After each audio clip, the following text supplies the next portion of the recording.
Hello, I'm Myron Cook, and I am at a very iconic place. It has a lot of history in it, and a lot of adventure associated with this place. I'm on the banks of the Green River in Green River, Wyoming.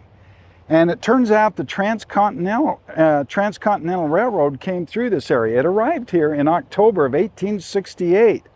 And there was a young geologist by the name of John Wesley Powell, who we know.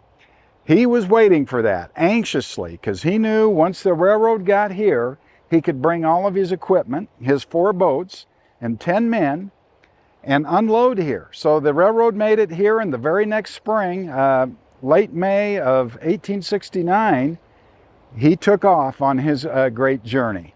We're quite familiar with many of the great adventures he had as he went down these rivers and through the canyons, including the Grand Canyon, of course. But we're not so familiar with the science that he was involved with. And being a geologist, he certainly was enjoying the landscape. The way he wrote about the landscapes that he was encountering was really quite beautiful and poetic. But he came across a geologic problem early in his adventure here down the Green River that was quite a puzzler. And he did his very best to solve the problem that he encountered. Together, we'll make some of the observations he, as well as others, made, and ultimately learn that the answer to this puzzle was incredibly hard to imagine, and that the geology behind it would have far-reaching effects, including being responsible for much of the beauty we enjoy in the Rocky Mountain region. I love art, so while we're here at Green River, I have to mention Thomas Moran and his iconic paintings of the area. He arrived here just 2 years after Powell on his way to the Yellowstone country, where he was to join the Ferdinand Hayden expedition. He returned to Green River many times and painted over 40 scenes in the area. These paintings, along with the paintings of Yellowstone, did much to communicate the beauty and importance of the West and were instrumental in creating the first national park of Yellowstone. We've got a lot of ground to cover, so let's get going. Powell started his expedition here, working his way south down the Green River towards the Uinta Mountains. This part of the river is now the Flaming Gorge Reservoir, which of course didn't exist at his time. As he approached the Uinta Mountains, he was certainly wondering what he would encounter. I want to show you a special place here, a beautiful overlook of the river as it approaches the Uinta Mountains. And it's what Powell encountered, and I can only imagine what he started to think as he approached the mountain, as the river came right at the mountain. And then something rather unexpected, at least in my mind, occurred. Let's take a look. Okay, let's walk right up here to the edge to look at the beautiful Flaming Gorge Reservoir. I'm walking on Precambrian Uinta group rocks, by the way. What a spectacular view. And right out there where that bright light is in the distance is where the river comes right at the camera here. And then right here, it makes a really 90-degree turn into this deep canyon and heads on along the edge of the Uinta Mountains. Really spectacular. From above, we see the Green River, which flows southward toward the Uinta Mountains. Right here is where the overlook is that I'm standing on, and it's right where the river turns eastward and flows along the Uintas. I think in part as Powell came up to this place and it made that hard turn to the left, he had to be thinking, why did the river come so far into the mountain before it turned left? After all, right here we have Precambrian rock. So you would think that if the river is going to feel the mountain and be diverted by the mountain, that it'd be way out there in the basin behind me, where you first start feeling the slopes of the mountain. But yet that's not what he observed, and that's not what we observe today. So, gosh, you have to start thinking, why would that possibly be? And that's where it gets fun, isn't it? You make this observation and you go, well, I don't know. I'm just going to have to keep going along and let me learn and see if I can figure all this out. Well, I think the whiteboard could help us make sure we understand this clearly. I've got a sketch of the Uinta Mountains here. It's a cross-sectional view got my little tree that I've got here to show that. But here are the Uinta Mountains. The red area is the oldest rock, the core of the mountains. In this case, it's interesting. It's not granite or metamorphic rocks, but rather sedimentary rocks. Tend to be a reddish color. The Uinta group, they name them. And then the younger sedimentary rocks, the various layers of it, that most of them anyway, at one time went up and over the mountains and have been eroded away. Now we come to the Green River. So the Green River is coming along right towards the mountains as we observed. And why didn't it turn right here where you first start encountering the slopes of the mountain? The sedimentary rocks tilted here? No, it didn't turn here. It came clear up into this area and started cutting down into the very core rock of the Uinta Mountains. This is pretty interesting because it seems to be diverted by the mountain, but yet it waded clear to here. Maybe we've got this wrong. So the river runs into the mountain, makes a hard left turn, flows along the mountain through a great canyon for some distance, and breaks out into a beautiful open valley. This stretch of river was easy going for Powell and his men.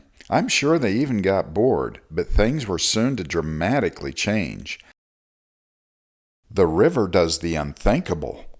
It suddenly just makes a hard right turn, enters this canyon named the Canyon of Lodore, and cuts right through the Uinta Mountains like they're not even there.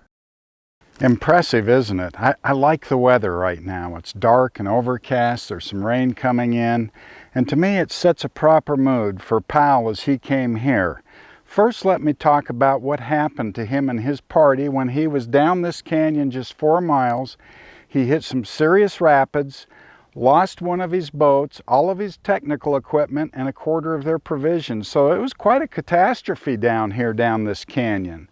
It looks so beautiful and inviting with the calm water going down, yet he knew there would be trouble whenever you hit a canyon like that. But back to his situation on the geology front. He followed along the Uinta Mountains all along. They seem to be a continuous mountain all along to here and beyond, and they are. And I can imagine as he turned the corner, just did an about turn, and the river just comes right here and cuts right through the Uinta Mountains.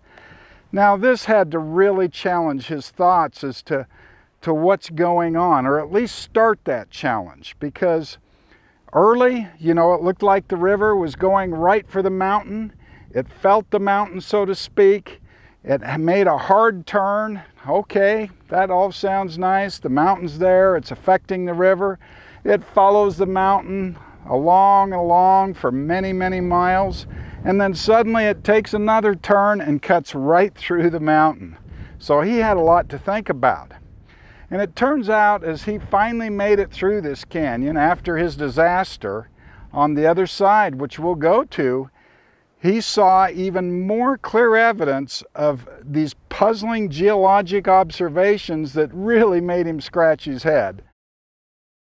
So the basic question that we can ask ourselves right along with Powell is, why would the mountain divert the river further upstream and here not have an effect at all? Not only did Powell lose a boat in this canyon, he also had a close brush with death while climbing. Even with just one arm, he regularly climbed canyon walls. Let me read from his journal. Looking about, we find a place where it seems possible to climb. I go ahead and Bradley follows. So we proceed stage by stage until we are nearly to the summit. Here, by making a spring, I gain a foothold in a little crevice and grasp an angle of rock overhead. I find I can get up no farther, and cannot step back, for I dare not let go with my hand, and cannot reach foothold below without. I call to Bradley for help. He finds a way by which he can get up to the top of the rock over my head, but cannot reach me. Then he looks around for some stick or limb of a tree, but finds none. The moment is critical. Standing on my toes, my muscles begin to tremble. It is 60 or 80 feet to the foot of the precipice. If I lose my hold, I shall fall to the bottom, and then perhaps roll over the bench and tumble still farther down the cliff. At this instant, it occurs to Bradley to take off his drawers, which he does, and swings them down to me. I hug close to the rock, let go with my hand, seize the dangling legs, and with his assistance I am enabled to gain the top. 14 days after entering the canyon of Lodore, Powell and his men exited into quiet waters here. But the quiet waters don't last too long. The river enters yet another canyon named Split Mountain Canyon.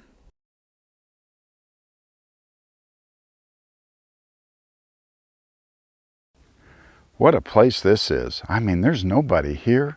It's so quiet and peaceful. I think about Powell and what he encountered as he came along this peaceful part of the river, heading toward yet another canyon, Split Mountain here behind me, and what he was going through, thinking through things. Amazingly, he seemed to be focused even after just shortly before they had this disaster of losing their boat. He was so curious about this that he decided to climb to the top of that mountain there. And I wish I could express how big it is and how steep it is. Almost as if it were planned, I looked down on the river and I saw some rafters floating along. It gave me an opportunity to think about Powell and his expedition as they floated this very same stretch of river. It also helps me understand the size of the mountain he climbed back here behind the river. Boy, I wouldn't want to hike to the top of that. But he did, so he could get a look and a lay of the land, and he could see that the river cut right through this relatively small mountain.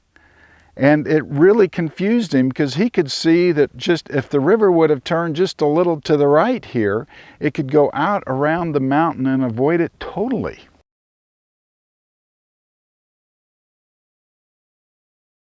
A perspective from a higher view shows this even more clearly. Why did the river not go out around here?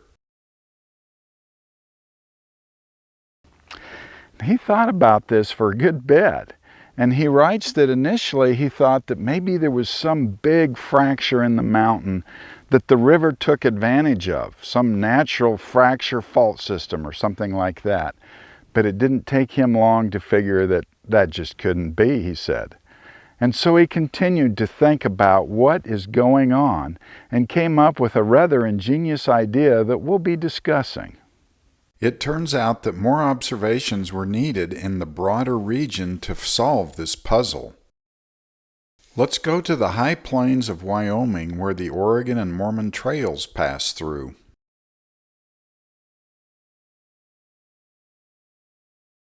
The trails came through this area because it was the easiest way to cross the Continental Divide on their way westward.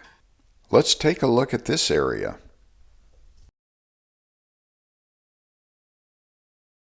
The Oregon and Mormon trails came right through here along this road. What do you notice here? Hopefully you noticed that the Sweetwater River took an unusual path and cut a notch into the granite mountain. This prominent landmark for the travelers is called Devil's Gate. Why didn't the river go out around here or even here? Cody, Wyoming is nestled up against Rattlesnake Mountain. The snow-capped peaks in the distance are part of the Absaroka Mountains. The river flows through the mountain in a beautiful canyon here. Looking from the other side of Rattlesnake Mountain, we see Buffalo Bill Reservoir formed by a dam here.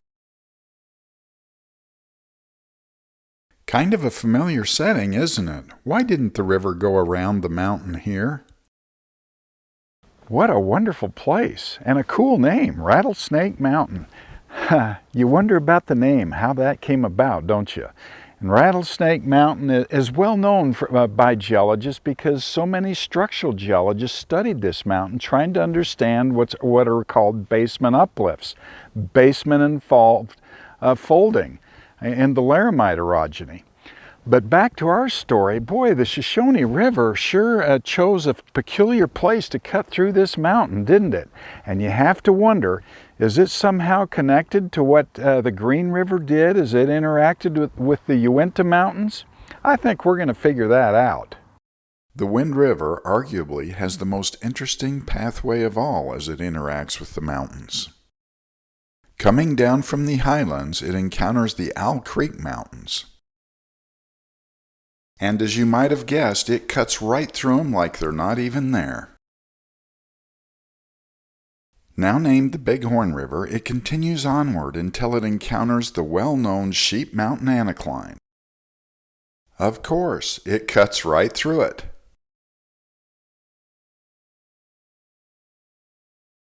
It continues onward to the north until it reaches the northern end of the Bighorn Mountains. No surprise here, it cuts right through the Bighorn Mountains on its way out to the Yellowstone River. I think we've established that rivers of the region behave much like the Green River as they encounter mountains. But there are other puzzling observations geologists made in the region. I'm going on one of my favorite drives into the high country of the Beartooth Mountains to observe one.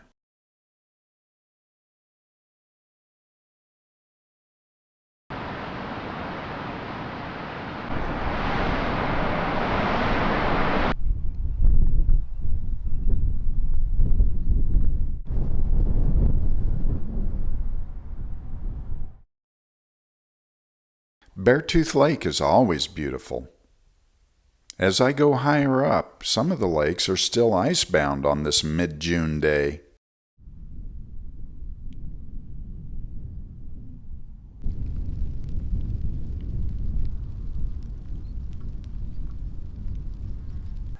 Words can't describe the beauty that we've experienced driving up into this high country.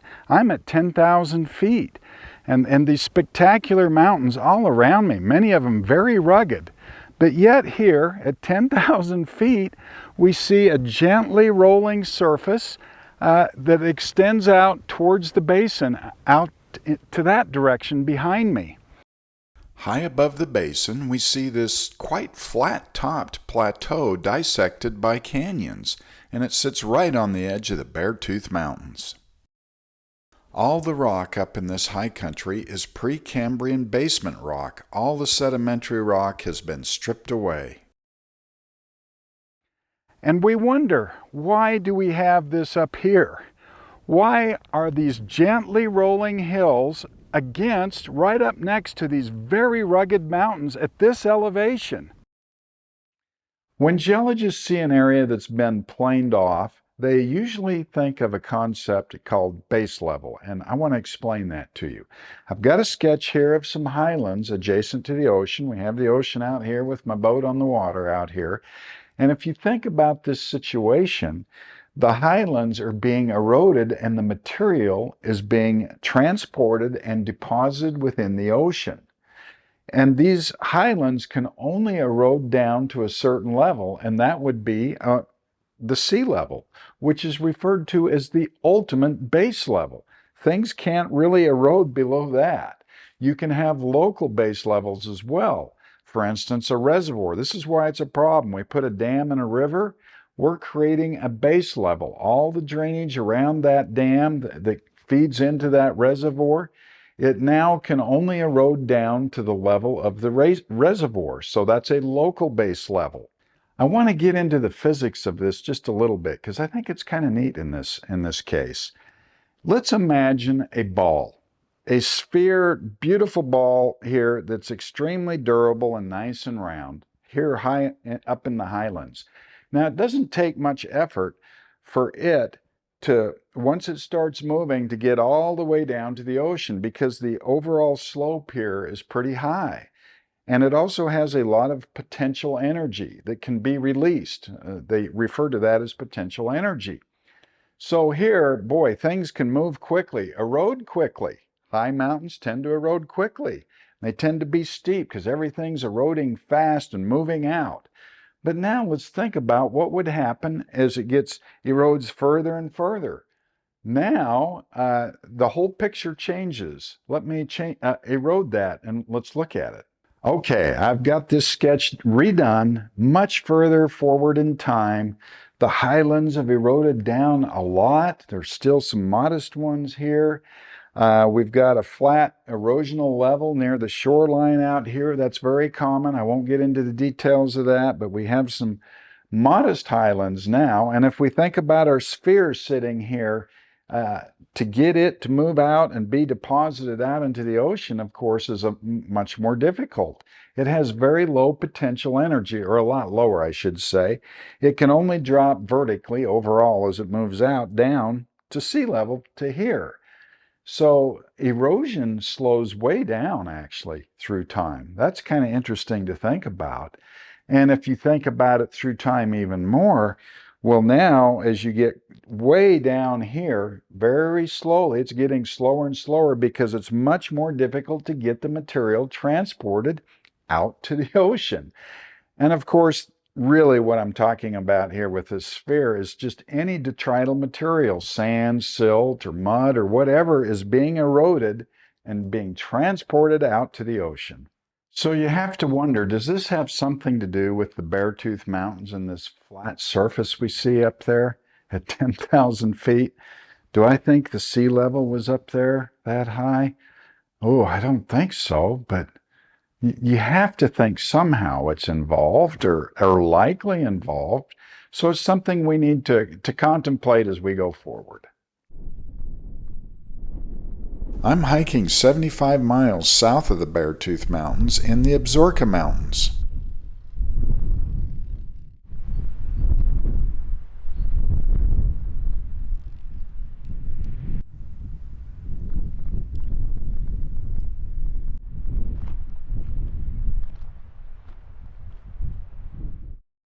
I'm standing on a great layer of lava flows. It's a special type of basalt named trachyandesite.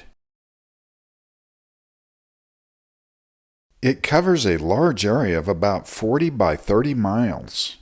It's high above the basin floor at an elevation of about 10,000 feet. Far in the distance, we can see this great layer of lava. An amazing place indeed. Really enjoy hiking up here in the high country, looking down into the valley. It's a bit windy today. It's almost August, so it's nice to be up here where it's cool, probably 70 degrees or so. Just really spectacular. And I've come here to look at this rock, this layer of rock, because I think it helps us with the overall problem that Powell faced. And he's a long ways away, but I think this can help us. And with the information I've shown you with the drone and the photos and whatnot, it turns out we have enough information with that alone to understand that this makes a big impact on us and our thinking. And it actually helps us fit all these puzzle pieces together that we've been observing. And eventually it's going to be this coherent geologic story. So this is my challenge to you. What is it in this information that we're observing, just these basic points, that helps us with this? Let's review. There's a series of stacked lava flows that make this thick layer of basalt. These lava rocks cover a large area and sit high above the basin floor. In fact, for a large distance, it forms the very edge of the basin. Did that review help much? It may not have. Boy, it's kind of a tricky problem, to be honest with you. Let me give you a clue. Let's think about basalt. It's one of the lavas that come out of volcanoes that's quite runny, fluid, I should say. It'll flow kind of like water. We've seen video of that, most of us have, of molten basalt flowing out like these rivers. And it tends to collect in these low areas, doesn't it? That, I think, is really important. Now, I want you to visualize several scenarios in your mind here and think about this great sheet of lava that has recently been deposited and all the surrounding countryside. Just think through several scenarios, what the world might have looked like. I love doing that. And maybe just pondering that, some things might start to click for you, or some critical questions might come up in your mind. And I think I'm going to just let you think about that a bit, and we'll return to this problem and this basalt that we've got here. Let's return to the high plains of Wyoming to make another important observation. In my mind, I try to imagine caravans of wagons crossing these high, desolate plains along the Oregon and Mormon trails. Turning the camera around and looking northward, we see a very different view. It feels as though the plain is gently rising and then there's an end to it on a rim out there near the trees.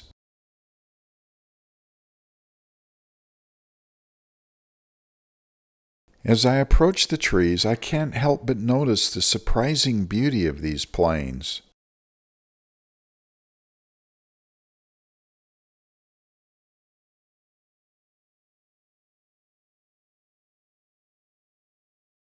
The immensity of this rim overlooking the vast Wind River Basin is hard to describe. One has to wonder how this great escarpment formed. It appears to be an erosional edge, and if that's the case, the plains extended further in the past. But how far? From high above, the rim is clearly visible along here. I'm standing right here. We have to zoom way out to see the full extent of this escarpment and the plains.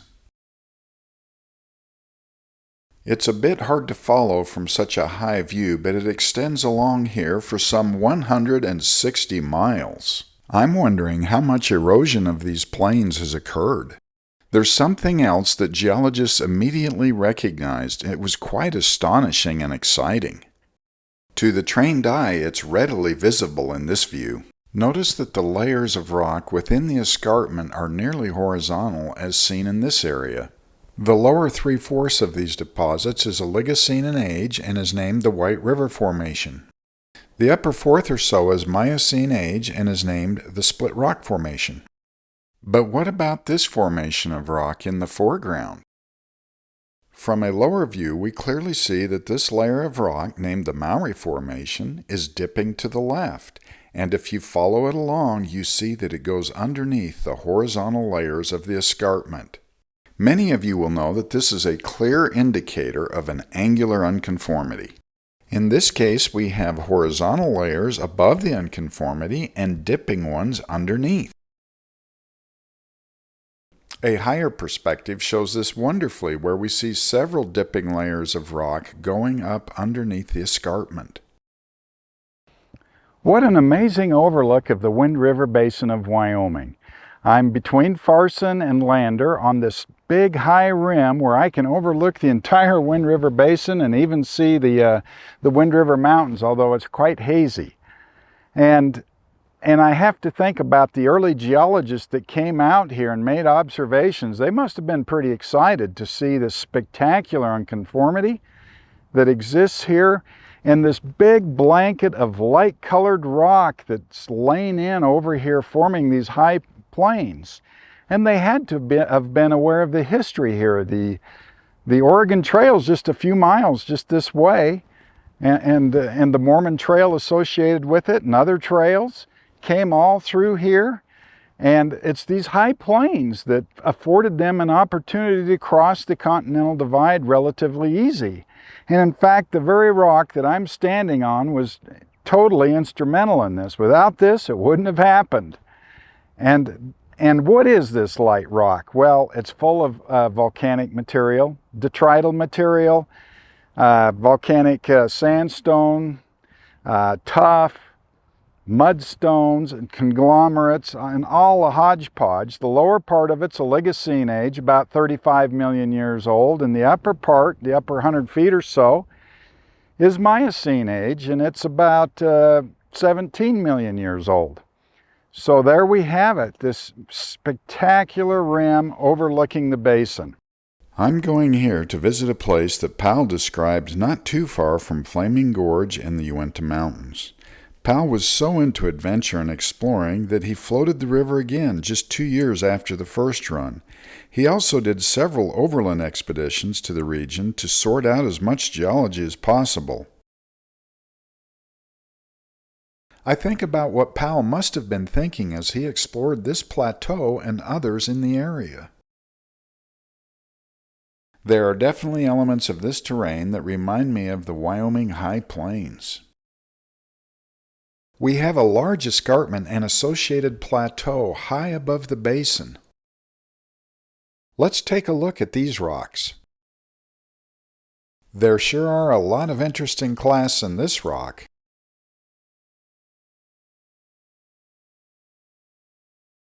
What an amazing conglomerate this is. One of the more interesting ones I've ever seen, and certainly more beautiful. Just the colors that you see in the clasts, the various sizes and types, really interesting.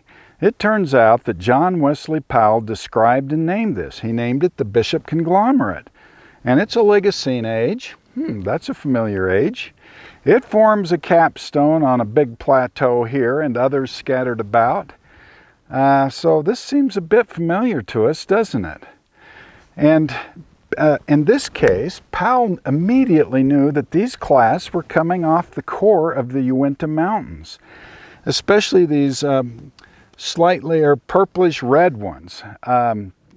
He knew because it's so distinctive. There's a big group of rocks there. It's called the Uinta Mountain Group. They're 740 to 700 million years old. Really old, very distinctive. And these other cobbles and pebbles in here are distinctive too, and certainly coming off the core of the Uinta Mountains. Now, if we start to think about the bigger picture here, we're starting to open a window of thought, a window of understanding about what's going on in the big picture especially. And I'm sure Powell was starting to at least put some of this together. It turns out he was missing a few pieces, but that's going to happen. That's the way geology works. We continually build on our knowledge. But I hope you're starting to maybe have some wild ideas of your own about what could possibly be going on here. To find the most important clue of all, we will go into the high country of Wyoming's Bighorn Mountains. We'll be high enough to be in the very core of the mountains where all the sedimentary rocks have been eroded away, revealing basement rock of granite and metamorphic rocks. We'll locate an area that a geologist by the name of N.H. Darton explored long ago. I try to imagine Darton, this old geologist on his horse in 1904, riding around in the Bighorn Mountains. It turns out this guy got around into a lot of areas here in the West, mapping and describing the geology of the region. Just a phenomenal geologist. But he comes to this area and he sees a low relief, kind of a flat area at 9,000 feet in elevation, like right here in this very area. From above, we see the broad flat area centered about here. The mountains are all granite basement rock. And he had to be thinking, wow, what's going on here? Why would you have an area of low relief? First of all, I'll ask you, is that odd in the first place? Well, it is, because when you have a high mountain, it is actively being eroded, and so it tends to be steep and rugged, not areas of these big, low relief flat areas. And that's what he was thinking, Darton was thinking. And he thought to himself, I'm sure I've got to ride all around here until I find an area where there's some natural erosion cut down into this so I can see what's sitting underneath the ground here in the immediate underneath. I want to give you an opportunity to step into Darton's shoes and think about what could possibly cause a flat region high up in the mountains. Some of you who have experience in the high mountains and the geology of them will probably immediately think about glacial processes. Couldn't glaciers make flat areas? Well, yes, they can. Others of you maybe are thinking about a possible large lake that existed that filled in with sediment and made a flat area. Well, that's a good idea too.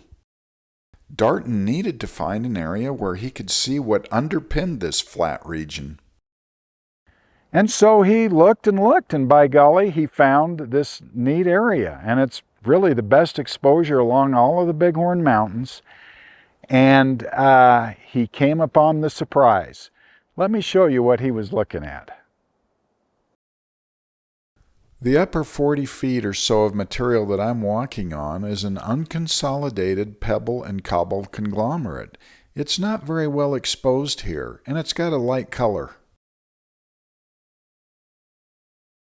Below the unconsolidated material, we begin to see more consolidated ledge-forming units. I want to explore those.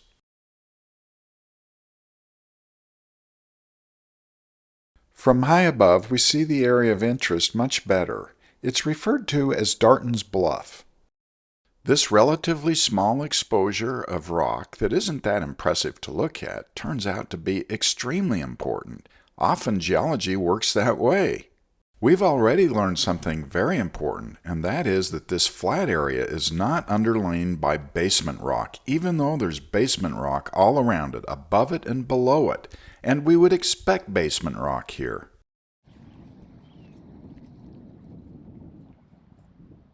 I'm anxious to see this historic rock up close, and I also reflect on the surprising fact that this obscure area, this obscure outcrop of rock, is the key to solve the mystery we've been investigating. Well, I finally made it to these outcrops. I'll tell you, there's some steep slopes here. It would have been really difficult to do field work here, learning about this sequence of rocks here in this hillside, but geologists have done it multiple times.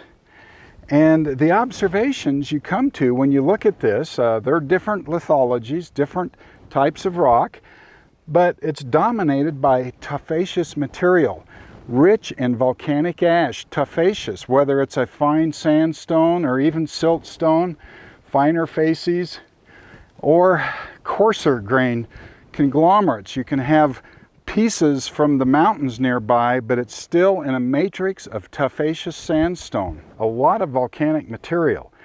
And there's one thing for sure. When you look at these rocks, you come to the conclusion that it absolutely was not deposited by glaciers, so we have to rule that out. Number two, that it wasn't deposited in lakes, lake deposits. Or lacustrin's a name we use, a term we use, I should say. So boy, this really makes us, it's narrowing us down to what could be going on here. One has to wonder if the high-level flat surface on the Beartooth Mountains is related to this one. The Beartooth surface does have one big difference. It's all basement rock. There's no sedimentary rocks to be found. And Darton certainly was thinking about this a lot. And he had a brilliant observation that I'll share with you. But first, I want to show you a stratigraphic column that presents some of the issues that Darton thought about and why it could have been so puzzling to him. So I'm going to go up to an area that's not so steep and show you the stratigraphic column. Okay, I've made it to some flatter ground to show you the stratigraphic column for the region here of the Bighorn Mountains, with all the various formations of rock, their names, their thicknesses and ages and all that. And you know, the stratigraphic column that Darton was working with at the time looked a lot like this one. In fact, he named several of the formations in this column that's used today. So he was very familiar with the rock layers. And he was super puzzled because here he is in the tops of the Bighorn Mountains where everything has been eroded away down to this basement rock, the old basement rock in these high peaks, and he saw it all around him. But in this flat bench area that's so anomalous, when he finally found an exposure of rock, you know, it didn't look like any of the rock, this old rock down here that you would expect. Now, this is a real issue. It's like, what do I do? Is there some wild depositional thing going on here? You know, a change in the way the rocks were deposited or something? What's going on? Now, Darton, he had a big advantage. He had traveled far and wide mapping the geology of the Rockies. And he wrote in his paper, he said, you know, this exposure of rock that we've been seeing here in the Bighorns, he said, it looks like a Oligocene age rock over east of the Black Hills, some 200 miles away. Oligocene, way up here in the stratigraphic column, very young. And so he said, you know, it looks like it. I'm just going to say it's Oligocene. It turns out he was right. Later, they were able to find fossils and prove that it was a Oligocene age. In fact, they found younger rock, Miocene age rock, as well in here. So, wow. Now, with that established, that you had Oligocene age and Miocene age rock sitting on this basement rock, talk about an unconformity, is a time gap. It changed his whole perspective and geologist's perspective of the whole region. Initially, they thought it was kind of in this general area, and then it kept expanding and expanding. And boy, did it have a big impact on the way we view the geology of the Rocky Mountains. We have some serious thinking to do. How did these young sediments get high onto the mountains? We have limited our options by learning that they're not glacial or lake deposits. And of course, how is this the key to unlock the grand enigma of Powell? Let's start by reviewing a map showing the locations we visited and make sure we have spatial awareness. We started along the Green River and visited places like the Canyon of Lodore. Then we moved to the high plains of Wyoming and saw Devil's Gate. Moving on, we went to the Shoshone River where it cuts through Rattlesnake Mountain. Then we explored the Wind River and Bighorn River and some of the features that have been cut through by it. We went into the high country of the Beartooth Mountains to see a great plateau. Then we went to the south into the Absaroka Mountains to visit some big lava flows. We then returned to the high plains of Wyoming to visit a massive escarpment that extends for many, many miles. Moving south, we visited another escarpment with an associated plateau, and it's capped by a conglomerate named by John Wesley Powell, the Bishop Conglomerate. Finally, we went into the high country of the Bighorn Mountains to visit a plateau that Darton had discovered. The region that we've explored is very large. It's about 350 miles north to south. Let's start this process by moving from Darton's Bluff across the Bighorn Basin to the Absaroka Mountains and the lava flows we visited earlier. If you'll recall, I asked you to visualize what the region may have looked like when this great layer of lava was deposited. I hope you had a fun time thinking about that. Okay, I've made a sketch of the Absaroka Mountains, and this big heavy red line here is the lava flow. This is a cross-sectional view. I should say a series of lava flows here. And notice I have mountains back over here that are higher than the lava flow. They're actually much higher. They can get several thousand feet on top of these lava flows. Much of it's been eroded away in the present day. And out on the edge where I was, there wasn't any material on top of these lava flows, that it had been eroded away. So that kind of shows it the way it is today. And that kind of sets the basic scene here. Oh, I will mention the lava flows are Eocene age, about 48 million years old. Now, the fun. What did you think of when you thought of the world in the past? What did it look like? Now, it's obvious that there's a volcano somewhere, maybe a big one. In fact, there was. And I've made a video about that, the Sunlight Volcano, and where it is isn't that important right now. Isn't this kind of unstable? It seems kind of impossible almost. Why would the lava flow right along the edge of the Bighorn Basin like this and not pour off into it? Now, this is when you start thinking about, okay, let me visualize this. Let me think. You know, lava is like water, as I mentioned, more or less. It tends to collect in low areas. Boy, this would be a weird place for it to collect on the edge of the basin. I think the basin wasn't there. I think it was full of sediment, which has since been eroded away. So let me draw a line here. At that time, I'll just put a line here, try to make it fairly horizontal out here, okay, of the top of the sediment fill in the basin that had filled in the Bighorn Basin. And that this area, forget these mountains, they weren't there yet, the high ones anyway. It's a relatively low area that this lava flowed out into, and it didn't pour off into the basin because the basin wasn't there. That seems like almost a no-brainer when you get thinking about it. And when you start thinking that way, other things start falling in place, the observations we make around the basin. I've extended this sketch over to the east further. Crossing the entire Bighorn Basin, we have the Bighorn Mountains. I show the basin full of sediment that we're hypothesizing at the moment, and with the lava flows here, and this flat area, I should point out, right here, that has been eroded, this notch almost, it's not a notch, but a flat zone here of Darton's Bluff area. And all this material, as the mountains were uplifted and being eroded, it was filling in the basin. And this is more or less the scenario. Now, back to this flat area at the time. This was being developed, eroding down to a certain elevation. It couldn't go down further because deposition was occurring. You can think of this as almost like sea level with the ocean here. Erosion, it can't erode deeper because deposition's occurring in here. And now in this case, it's not the ocean, but it's near sea level.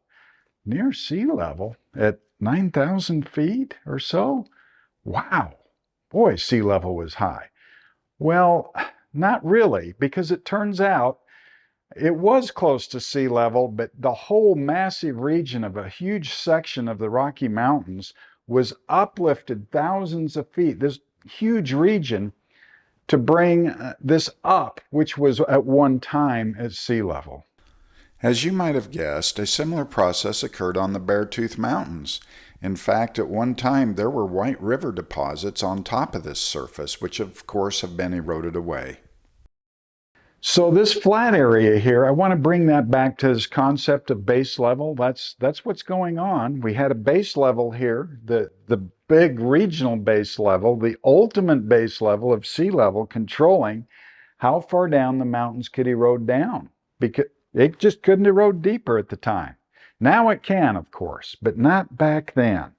So now let's go to the deposits that we observed at Darton's Bluff, which are younger than these lava deposits. They're Oligocene age. They're 13 million years or so younger than these lava deposits. Well, the basin continued to fill in. And so let me do that. Let me I'll use red again, this isn't lava, to put in some Oligocene age deposits here. And in fact, they continued. I'll put a line. Geologists estimate that the line at the top of the Oligocene and some even younger deposits, Miocene age, came clear up here. And it filled in and deposited on this high-level erosional surface more deposits, and there are these light-colored White River Oligocene age deposits that we observed at Darton's Bluff. But they at one time continued everywhere. They have been able to find hints of it up here in the mountains, here on the Absarokas, just in a couple places, and they find it preserved in the Bighorns in several places. Of course, everywhere else, pretty much everywhere, it's been eroded away. There are only little pieces left to observe. Now, when we see this, wow, we start to really think the entire Bighorn Basin was filled to a very high level, up to about 12,000 feet here, a couple thousand feet above the lava that I stood on, higher than the original fill. And it just starts to really make you think about, well, how far could this extend? What's going on here? How can it influence the broader picture? Geologists estimate that there were about 2,000 feet of sediment on top of this surface in the Beartooths. Walking along, I struggled to imagine sediment filled to the top of the Bighorn Mountains before me. I do the same in front of the Beartooth Mountains. It's rather awesome to contemplate. Now let's move southward from the Bighorn Basin to the great erosional escarpment marked with the red line we visited earlier. Question: do you think these deposits could be related to Darton's Bluff? Well, they are the same age, and they sit high above the basin. It seems logical that the high plains are a preserved remnant of the top of fill we discussed. If that's the case, it's not too hard to connect this to the Bishop conglomerate far to the south. At one time, this surface must have extended over a very large area. Geologists refer to this as an alluvial plain. Through time, more and more evidence of this ancient alluvial plain was found and integrated into the bigger picture. For example, here in the Powder River Basin, there are a series of buttes named Pumpkin Buttes that are composed of White River Formation deposits. This flat surface was part of the Grand Alluvial Plain. It's not too hard to imagine this surface connecting up to Darton's Bluff on the Bighorn Mountains in the distance. The plain extended from the Idaho border, gently sloping to the east out onto the Great Plains. Much of the volcanic-rich light-colored deposits of the White River and other formations originated from Idaho and other regions to the west. Notice this light-colored area east of the Black Hills. These are the Oligocene age deposits Darton recognized and used to correlate to Darton's Bluff. Only the higher peaks of the Bighorn, Owl Creek, Black Hills, Wind River, and Uinta Mountains protruded above the alluvial plain. Amazing to think about. I think we're finally at a place that we can discuss Powell's grand enigma, rivers cutting through mountains. Now, just how could this happen? He thought about this a lot. He returned to the region many times, studying the geology and trying to sort this out. And he was a really good geologist, and he came up with some really cool concepts. And this is one of them. He thought to himself, he says, we can have a river that's flowing along happily. This is a kind of a 3D block diagram with layers of rock here, and the river's flowing across the top. I've even put a couple trees here. He said, we can have this scenario, and we have a mountain uplift. It could be a small mountain or bigger mountain, a mountain building event, and put a wrinkle in these rocks, fold them, so to speak, and it occurs slowly. These uplifts occur slowly, and the river's already established its pathway, and it isn't diverted. The uplift just folds underneath the river, and the river stays there, and it's just cutting through it as the uplift is coming up, and just stays in its original position. He came up with a term for this. He called it antecedent topography, or antecedent drainage, I should say, where the river was there prior or antecedent to the uplift. Now, this model that he developed was the one that he decided explained the Green River and its interaction with the Uinta Mountains and other uplifts nearby. He also had another concept that could explain it as well, which he rejected. Let me show you that one. Before I draw my final sketch here on the whiteboard, I want to ask you a question, give you a minute to think about this, is if you think about all this material that we've seen, just a huge area covering everything, practically drowning the mountains, is there another way to explain it using what we observe with that? With all this material covering everything? Powell thought about it, and he did come up with an idea. It's just that he rejected it. Let me show you what he thought. He called it superimposed, or superposed, I think is now the term we used. He thought, what happens if we fold the rock? So let me do a cross section, just put a nice, beautiful fold in the rock. I'll make it rather dramatic. We fold the rock. Now, I'll change colors here. We just fill in, just cover everything like this. And these are pretty horizontal, these layers here like this, with this big old buried fold underneath. And this surface way up high. Well, this would be the Oligocene or Miocene age surface that filled in and covered this fold. Now, if we think about this scenario, okay, we have a river that just happens to be flowing along here along the surface. You know what? The river, of course, has no idea that this fold is underneath. It doesn't feel it at all. It's on a nice flat or gently sloping surface, And then there are broad regional changes which did occur where erosion starts to happen and the river starts cutting down. And so it's sitting up here, flowing along on top, merrily along its way, and it starts eroding down, down, down, down. It has an established pathway, and when it encounters this fold that's buried, this folded rock or tilted rock, etc., it just keeps on cutting right straight down like it wasn't even there. I mean, that's the amazing thing, that rivers can do that.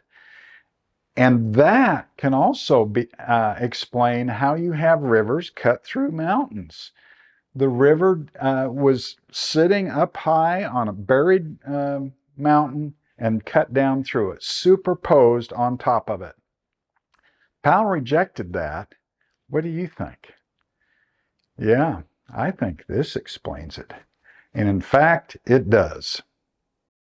With this concept in mind, let's revisit the Green River. It flowed southward and encountered the Uinta Mountains, which weren't fully buried in this area. Now we know why the Green River came up so close to the core of the mountain before it made a turn. At that time, it was flowing on a fill surface near the top of the mountain. The river was diverted and flowed eastward, and was able to turn south and cross the Uintas because in this region the mountain wasn't as tall and therefore was completely buried. This, of course, also means that Split Mountain was buried and the river flowed right over it. Then about 7 million years ago, there was a very large region of the Rockies that was uplifted, causing erosion to begin. I want to congratulate you guys. I mean, you've stuck with me here through this whole process. And boy, haven't we made some wonderful observations. It's forced us to think about a lot of things and walk in the footsteps of these great geologists, including Powell, of course, and the great mystery he encountered. And that all this put together finally helps us understand the bigger picture and focused right down to the problems that Powell had encountered. It's sure been a lot of fun for me doing this video.